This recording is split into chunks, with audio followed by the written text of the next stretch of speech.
Hey everybody, welcome back. Today I've got a special product here from TORO. It's a snowblower. It's not your average snowblower that you're used to, guys, so make sure to watch the video right up until the end. The snowblower you will see coming out of this box is what the future holds for this industry. Now, this may or may not be good for some people watching, but that's how things are. Things change all the time. This is a great machine, so what I will do is take it out of the box, put it together, and show you what it's all about. I also want to mention that this video today is not sponsored at all. I am not getting paid to do the review on this machine. So I'll get right into it and crack this box open. So what it is a PowerMax 60 volt snowblower. It's a 24-inch snowblower. Now the box looks a little bit damaged. That's because it was stuck in shipping somewhere. And usually when you buy these machines, that will come already assembled in a big box store. However, if you end up buying one that's in a box like this, you're going to know how to put it together today. All right, so let's get this box opened up. Now I'm kind of excited to get it out of the box because I've never tried an electric snowblower before. Now, one of the first things you'll see when you open up the box are the two batteries. So you'll get two batteries like this. The machine can actually take 3 inside the compartment. And if you look inside, you're going to find the owner's manual. There it is. So what I'm going to do here, instead of lifting the machine out, is just cut the box.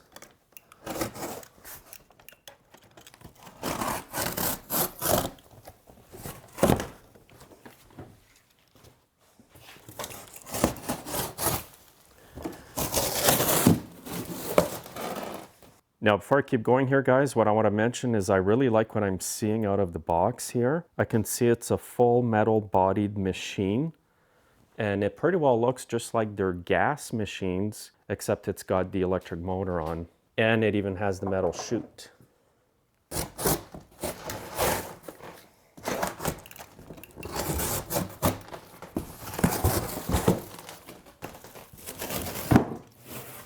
Okay, so here's a rod over here. Get this out, and here's a few more boxes. So one of them must have the charger.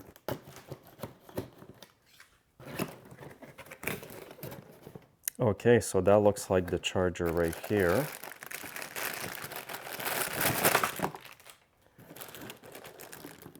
Okay, let's get this out of the plastic here and have a good look at it.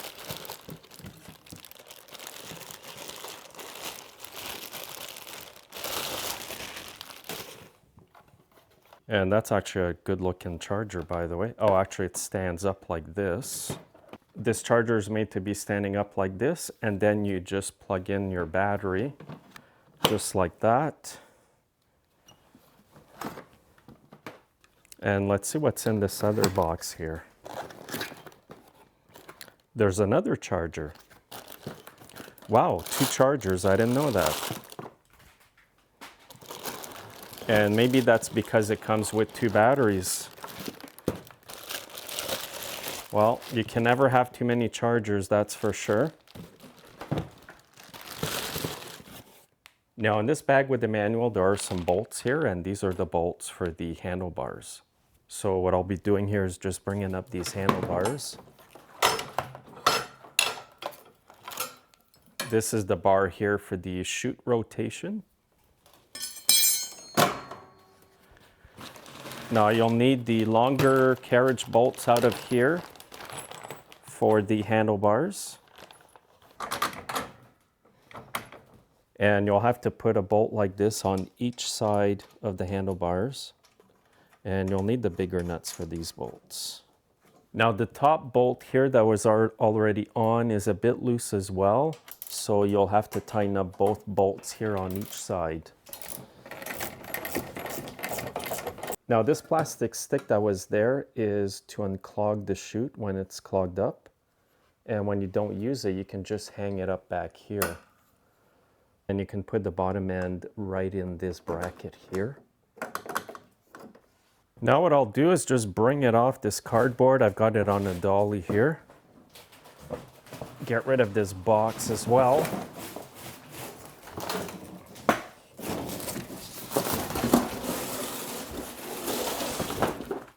Now, as you can see here, the chute is attached to this bracket for shipping. So you have to remove the 2 bolts here and the 2 bolts right there as well.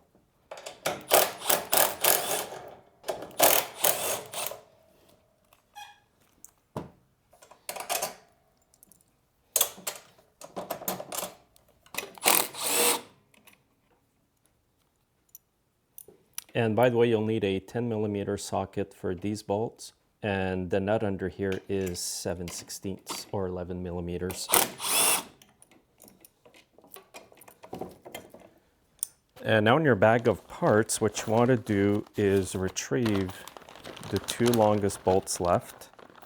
These 2 right here, and 2 nuts to go with them.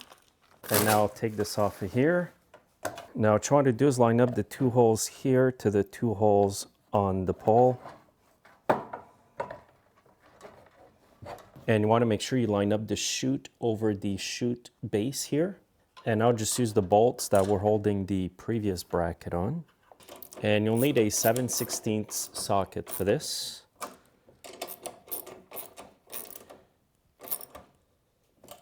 And now what I'll be putting on is the chute rotation rod. So when you look at the rod here, one end has 2 holes for bolts, and the other one is just flat like this. The flat part goes toward the chute. So you want to get it in there, and it's going to fit in there quite nice and snug like that. And I'll turn the joystick, and you'll need to line everything up like this. And then what you need to do is grab these smaller carriage bolts out of the bag. And you want to get the bolts on the side here where it's kind of square, because the bolt will lock in there. So get it in there like that. Put those lock nuts back on.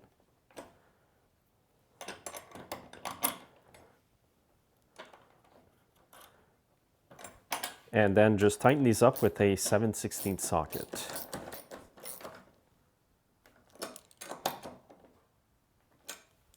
And now this cable here will need to be bolted up here. And there's another small carriage bolt left for that.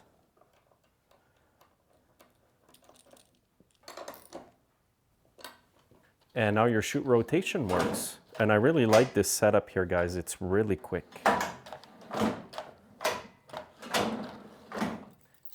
And the last part to install on this machine is the shifter rod. Now when I have a close look at the shifter rod, you can see one end's made like this. This is the part that goes at the top where the console is. And the bottom end is just like this. So you just pull the pin out. Now this end here will go in this hole here. And again, this is to shift your gears. And don't forget to put the little pin back. Now under the console where the shifter is, you will see that there's a hole here, and this is where this part goes in. So you'll have to pull the pin again out. And I'm going to leave one washer in. Now this thing has moved, so I don't know exactly where it should be. So when you have your machine running, you want to make sure that the sequence of the gears is in sync with what it says on the dashboard. So if you find you put it in reverse and it goes forward, then you will have to come back here and do some adjustments.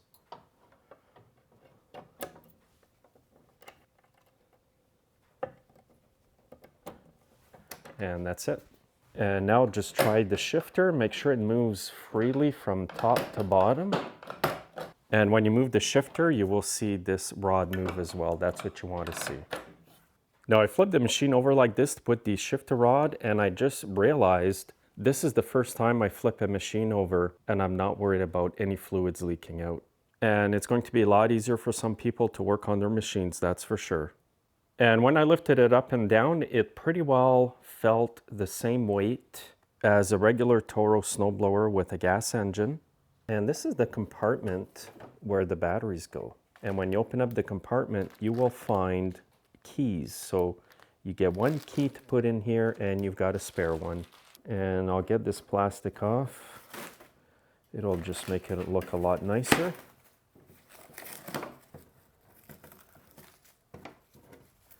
It's a nice looking machine, guys. I really like it. Look at that lithium.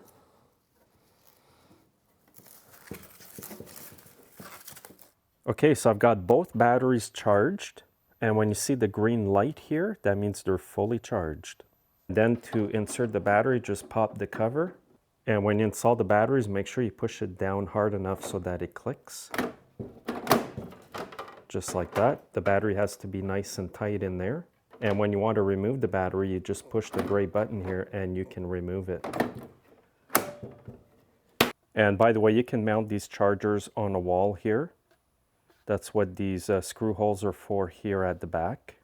Now, as you can see in here, there is room for 3 batteries, but the machine only comes with 2. So if you have a bigger yard and you find that 2 batteries aren't enough, just go buy a 3rd battery and run your machine with 3 batteries.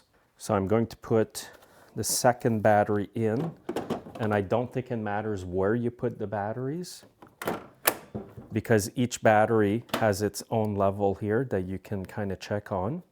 I know that everybody watching today is wondering, how much runtime am I going to get out of this machine? Well, this comes on the machine here. It kind of gives you an idea of how long the batteries will run or last for. However, that will depend on the snow conditions. If you have a lot of slush, you might burn through your batteries a lot quicker because it's a lot heavier to move snow that's like slush. If it's a fluffy snow, you're probably going to use a lot less battery.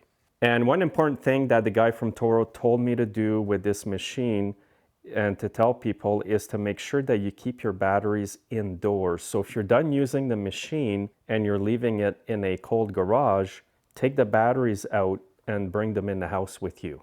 It's just so much easier charging batteries that are warm. And if your batteries are too cold, there could be issues possibly charging them. So always take precautions, guys. Just bring your batteries in, keep them in a safe area, and then when you need your machine, take the batteries out to use it. And you actually need the key to use this machine, so just put it in, you turn it.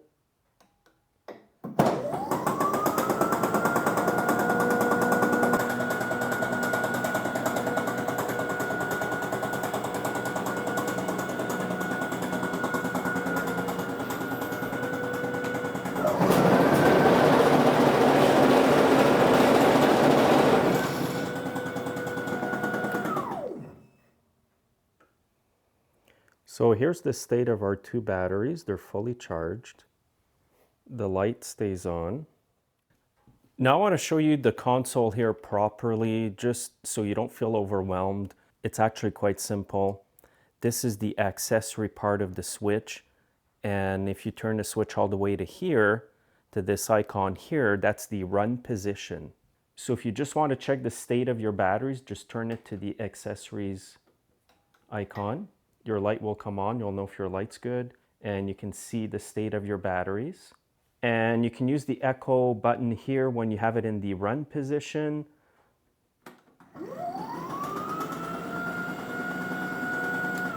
So I'll turn it off so it's easier to hear me. Now when you have it in the run position, if you push the echo button, you're going to hear the motor slow down a bit. So if you want to save your batteries, what you do is you put it in the slower mode so that you use less batteries. So examples where you could use it in the slower mode is if you just got a couple inches and it's really fluffy snow and you know it's easy to blow, you could always use it in the echo mode, which the motor will spin slower. If you got more snow, then you keep it where the motor revs faster. And I'll just show you right now how to switch over. Now it's in the faster mode. If you want to go to the slower mode to save your batteries, you just push the green button. You can hear it slowing down. Now it's back on the fast. So I'm going to turn it in the on position. This is the auger lever right here.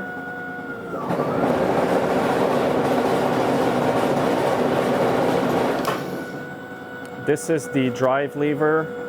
Your gears are here. I'm going to put it in reverse. So it does reverse quite fast. So my adjustments are off here. There's forward.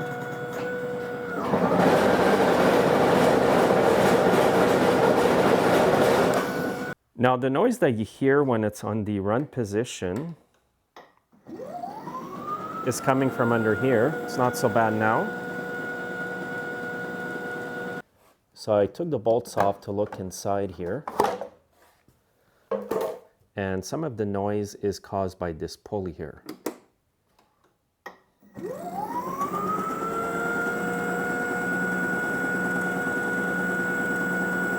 So that's all that's causing that noise.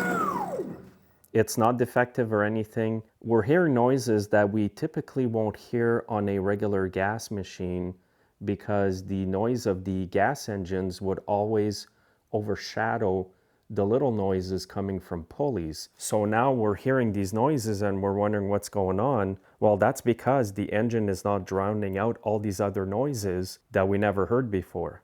But again, maybe that's something that will be improved in the future and maybe you won't even hear it at all. So for now, there's nothing wrong with that. It's perfectly normal for the way it is.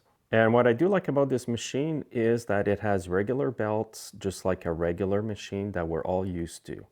So basically what they've done here is they've taken a snowblower that used to have a gas engine and replaced the power plant with an electric motor. And that motor looks pretty slick. I like how they made this cover here. It looks like a valve cover from like a muscle car engine. It actually looks pretty cool. So I have to say this is probably the nicest electric snowblower I've ever seen. And what I like about it is that it's made of metal, just like a real machine, and it does feel of good quality. Now there's only very subtle differences when you look at the body of this machine here and their other machines with gas engines. It's pretty well just the motor that's different. And you've got a nice rugged auger system here. It's got the big heavy duty gearbox here that I really like. Nice metal augers, not plastic. And basically just your regular tires from a regular machine. Very, very nice. I really like this machine. Now earlier when I put the shifter rod on, I wasn't sure exactly where to put this adjustment. Now I'm showing you this again because this is a really good setting here. So it's about just over 1/2 inch, I would say, right here. So that's a good area here for your gears to work properly. If you don't have that set properly, what's going to happen when you put it in first or second, it will still want to go reverse or vice versa. So now I'll turn it back on and show you the speed. And when you turn it on, give it a chance to kind of get up on line on the accessory part, then turn it to run. Now it's in first gear. And there's 2 reverse speeds on this as well. It's got a super fast reverse, which is nice.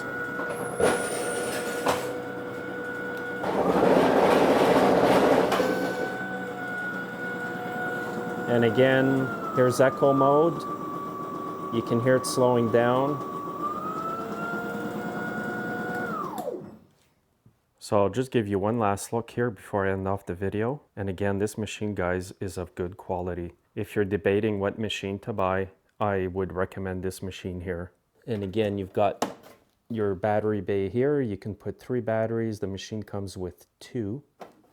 There's the extra slot. You've got echo mode. You can see how your batteries are doing here. You've got an LED light. The machine has belts just like an ordinary machine. A nice metal body. And a slick looking motor. Here's how it's mounted on the body.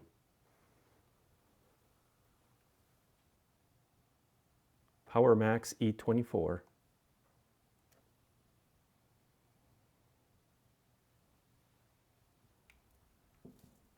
So that'll be it for the unboxing and the assembly of this snowblower. I'm waiting to get some snow here and I'm actually excited to get snow. I hope that we get at least a foot so that I can try it out, make a video, and show you guys just how this snowblower will perform.